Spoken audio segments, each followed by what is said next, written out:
This week on To the Contrary. Men and feminism. First, what men can do to end sexual assault. Then, are men holding women back in the workplace? Behind the headlines, Hidden Girl, the memoir of a child slave.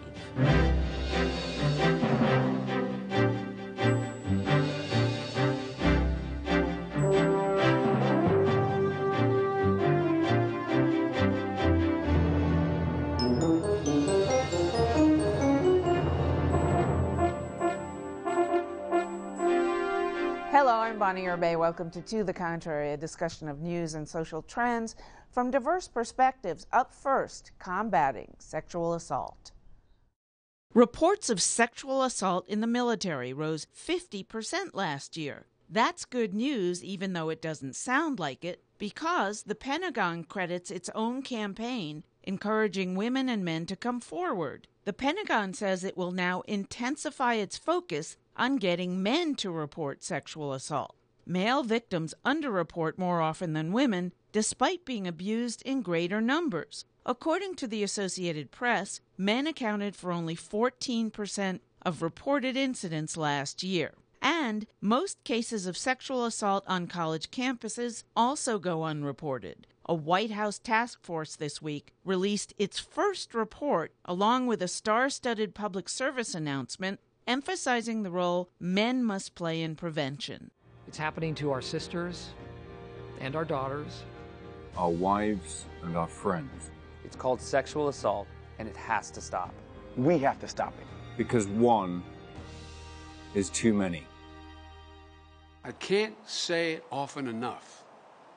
It doesn't matter what quote she was wearing, whether she drank too much, whether it was in the back of a car, in her room, on the street. It does not matter. It does not matter if she initially said yes and then changed her mind and said no. No means no. So, Congresswoman Norton, are men the missing link to ending sexual assault? Oh, Bonnie, we are not going to eliminate sexual assault until we bring men into the tent to discuss everything from psychology to strategy. The fastest way for men to stop sexual assault of women is to stop sexually assaulting women. And this, of course, begins with our culture, but also begins at home. I think girls need to realize from the men in their lives that they are respected without being exhibitionists. I think that ultimately, I mean, it's great that the White House guidelines are out, but ultimately it's the colleges that have to play a really huge role in stopping this. I mean, the Center for Public Integrity found that colleges almost never expel for assault. You know, the crime of sexual assault is unacceptable, and it happens to men as well as, women as well as men. And it takes the responsibility of all of us, regardless of gender, to combat this problem. Well, this week we had several major events. There was sexual assault on college campuses with Joe Biden coming out and leading the charge, apparently, or trying to end it. Then the Department of Education released the names of 55 schools where there were complaints of sexual assault that hadn't been properly followed up on. So should women be leading this charge or men? I mean, up to now it's been Gloria Steinem and, the younger feminists. Is it a good thing or a bad thing? No, I think the president ought to be leading this charge the way he is now. This began with the president saying within 90 days they would have what has now just been released. You put this all the way up to the highest office, you get more attention, and the next thing that they did that was really important, since the only thing they could do, or thought they could do until now, was to either cut off the funding or do nothing, but that turns out to be something that may be even more effective. Let everybody know what campuses sexual assault is occurring Transparency and shame have been surely lacking, and I think you need a deft combination of both. In some of the articles that we read today, Bonnie, it was revealed that Columbia University has all of My alma mater. Your alma mater, and they pride themselves on being this open-minded, progressive feminist. That all goes down the drain, in my view, if you are protecting the predators and shaming the victims. Exactly. I think victim blaming is still a huge problem. We are still in 2014 telling women not to drink. What are you wearing? We need to start telling men that it's not acceptable. I feel like we're having Don't they know? I mean, come on. I think they know it's acceptable. But no. They know it's acceptable. No, they know it's unacceptable. Right. But they also know that they're going to get away with it. It's not unacceptable. It's tolerated. It's tolerated until we do something about it. And frankly, we just have to think about it. How did we get rid of the blaming of women for rape?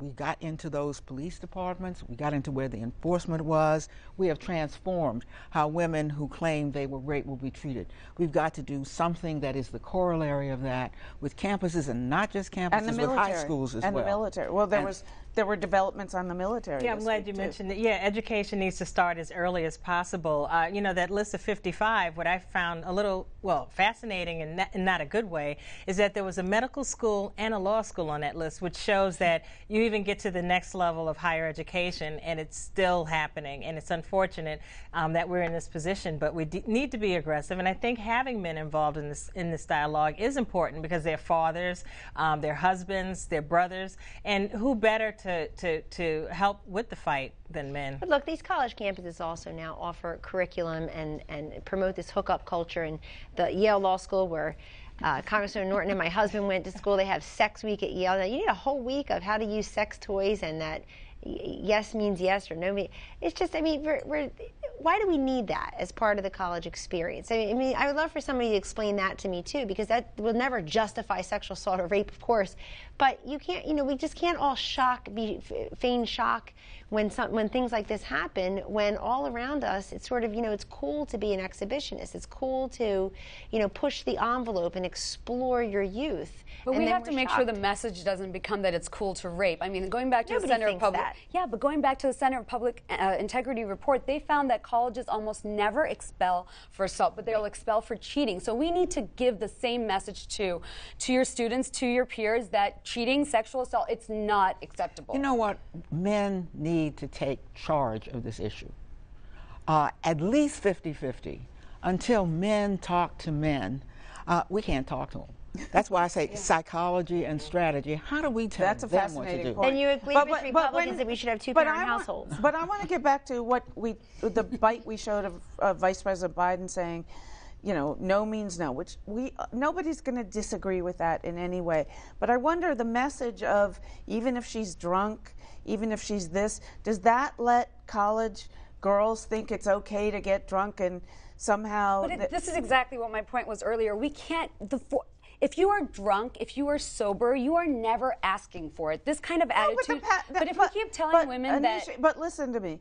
If you're sober, you're going to guard yourself a lot more carefully. And say no. Yes, and you're going to say no a lot louder and at first. But then aren't we still if you get... I think it's...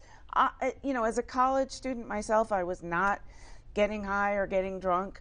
I had already done that in high school and gotten beyond it.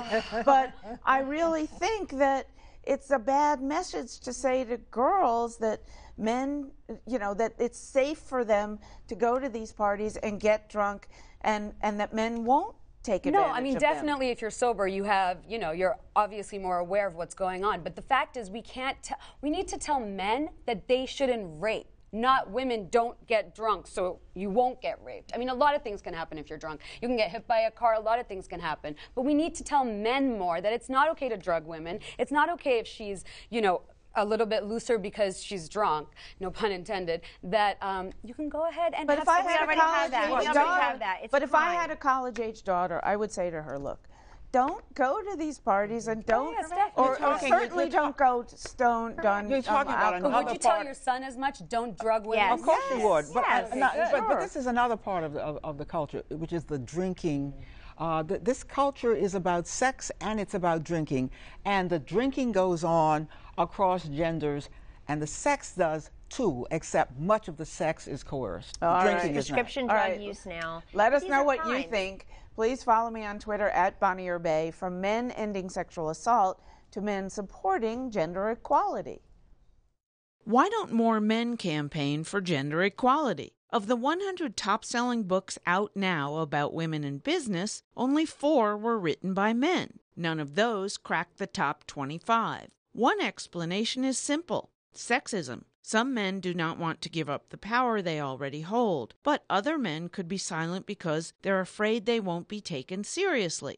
Adam Grant, a professor and author who frequently writes about gender inequality, says he's experienced this firsthand. Personally, I've written a couple articles in the past year advocating for women in leadership roles.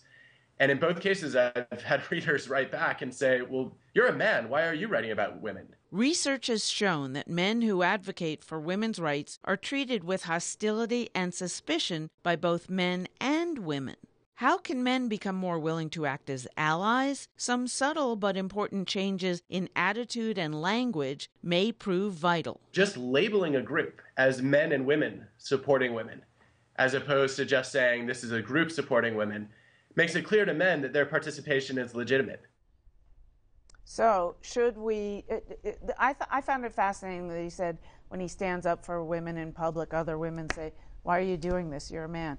Is that a bad idea or a good idea? I'm not surprised at all. The entire feminist movement has been anti-male. It hasn't just been pro-woman. Oh, come on. I mean, the war on women, they're even trying it against female candidates now who you're supposed to think don't have a clue as to women, even though they're women. This has been a decidedly anti-male. Look at half of the commercials and the sitcoms on TV. The man is so stupid he can't open up the garbage bag. He doesn't know how to walk the dog properly. We've been hurting our men, and particularly our boys, our sons, by making them think that they can't be part of the conversation, by making them think that women empowerment somehow doesn't include them. The war on women, though, isn't but let me ask you, I make this comparison, maybe I'm wrong, but how would it, a white person couldn't have led the civil rights movement. Well, this is important. In the 60s and 70s. I mean, if there were no Martin Luther King, he couldn't have been replaced by a white guy. Let's first start at the beginning. There has never been a group of any kind that achieved what it wanted to achieve unless its own people were willing to get out there and speak for themselves. That didn't mean that in the civil rights movement there were not white allies. In the end, there were huge numbers. Sure.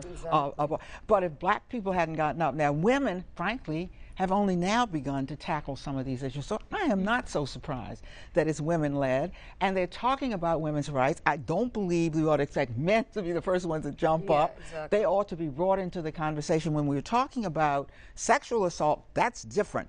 Both parties need to be equally held responsible there, and particularly the men who are often the perpetrators. If they're not in the conversation, it's going to go on. And this one, you'd expect women to be in the leadership. In time, you'd want to bring men in, particularly since women want to get where men are. Well, we have a documentary coming up, by the way, at the end of this month that I shot in Rio last year, and it's all about bringing men into this. These are men in the favelas, the slums, bringing them, getting them to do, to appreciate their wives, get away from domestic violence, don't hit the kids, don't hit the wife, start doing half the home care and child care, so the women therefore get to get out of the house, get educated, and have decent jobs. Well, it's understandable because in the women's movement there's so much emphasis on the history of women's oppression that we sometimes forget to include, and we become dismissive of, our greatest allies, which are really men. So we definitely need to change this attitude. I was shocked hearing about women being like, why would you care? Of course men are going to care. We want them to care.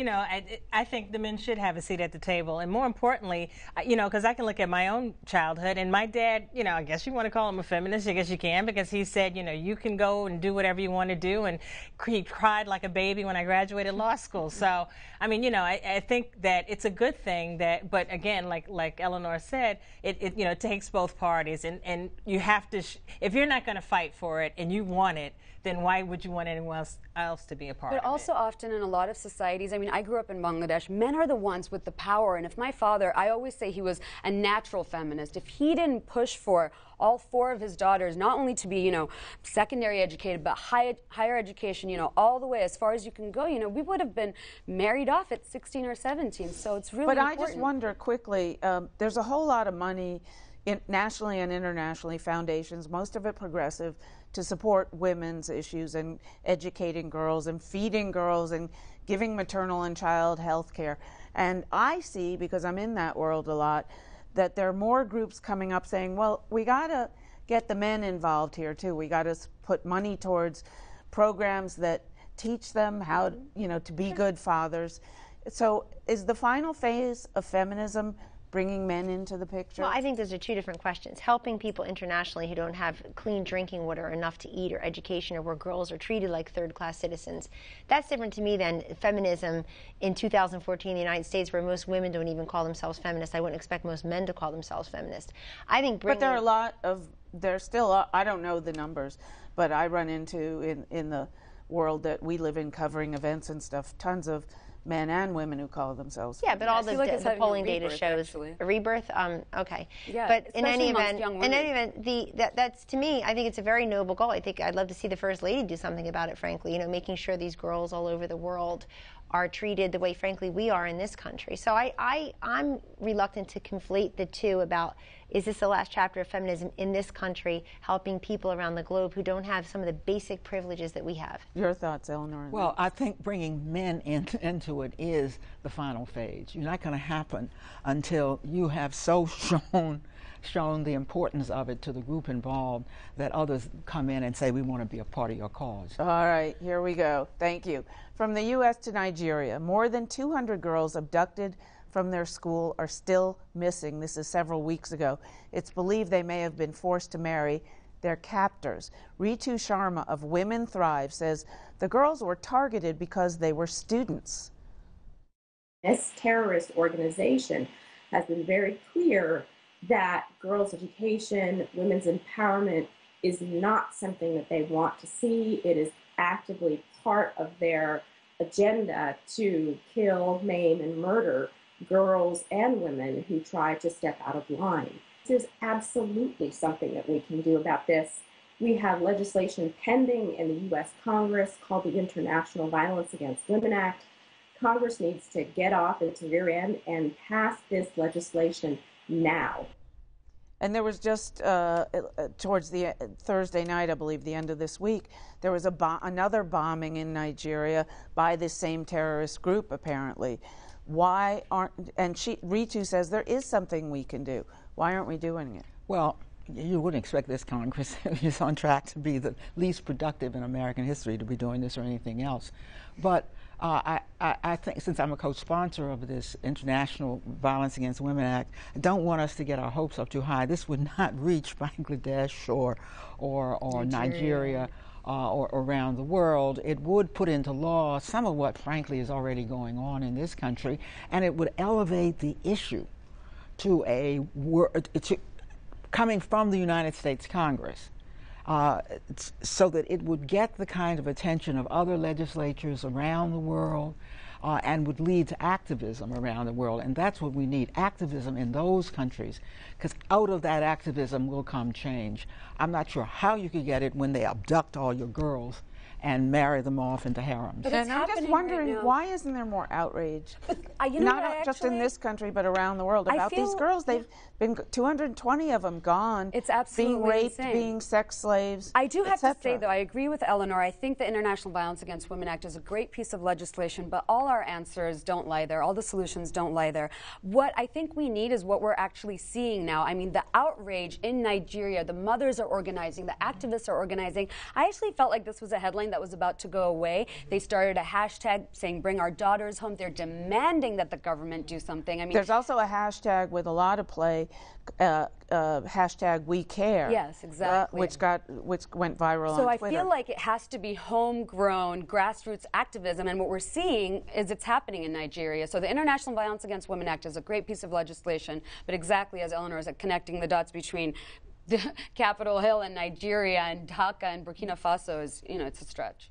Yeah, I was just going to say, and it's unfortunate because this is not the first incident. It has happened quite a bit. I was reading an article where 139, I guess they were students at a Catholic school in one of the countries in Africa, and they were able, one of the nuns was able to negotiate all but 30 of them. It was like 139 were taken, and she was able to negotiate the freedom of them, except for about 30 girls. So this is not a new issue. These parents have been dealing with this for a very long time, and it's so sad because a mom and a dad who don't have a lot are sending their kids to get an education, and particularly their daughters. They want the best for their daughters. And what the terrorists want is girls not to go to school. They literally say, we don't want you educated. You know, we want you barefoot and pregnant. Well, actually, behind the headlines, we recently spoke with a former child slave. At age 8, Shyima Hall's parents sold her to another family. 5 years later, a simple phone call saved her life. Now at 24, the Egyptian native wants to pay it forward by sharing her story. I think that's part of it why, you know, I wrote the book too, and I finally agreed to do something like this. Is people seeing that all this doesn't happen. It's not a history book situation. It's more things that happen now. In her new book, Hidden Girl, Shyima recounts the day she became a slave in Egypt. Her older sister was accused of stealing from an employer. To settle the debt and avoid jail, the family gave away young Shyima. I remember them yelling at my mom and telling them how she stole money. I remember all that. I was right there with her. But it was just a sudden thing, and it was kind of like done and over with. That's it. The last time Shyima saw her parents was when her captors announced their plans to relocate to the U.S. with Shyima. They came over and they told them, we want her to come with us to finish, you know, more of her debt and everything else. And they agreed on it. Isolated. She didn't attend school or have any friends. I didn't know that everything that was happening was wrong. So to me, it was like, okay, well, I'm here, I'm meant for this. This is it for me, you know, like I don't own my life. It's not mine, you know. It belongs to these people that makes you up 24/7 cleaning and getting food ready and taking care of their kids. Shyma's captors constantly reminded her escape was impossible and far too dangerous. You always have in the back of your head them saying, you know, if the cops ever finds you, you're going to get beat up, you never see your family again, you go to jail for the rest of your life because you're not supposed to be here. Shyima was enslaved for 3 years in Irvine, California. Then one day a concerned neighbor called the authorities. And they said that, you know, hey, there's something wrong. There's a little girl in the house and she never leaves. We always see her cleaning around or putting things away. The police came to the house.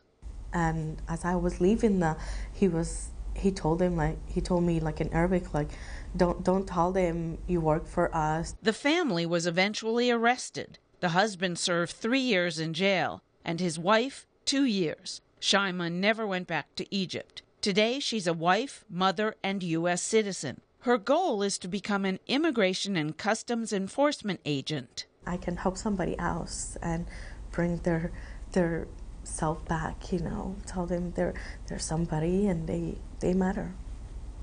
You know, you see these women coming out of a situation like that and you think, what is it in her that got her through that and that she could go back to being a normal and healthy and productive member of society? Non-bitter, and resolve to help other people who may be in that situation.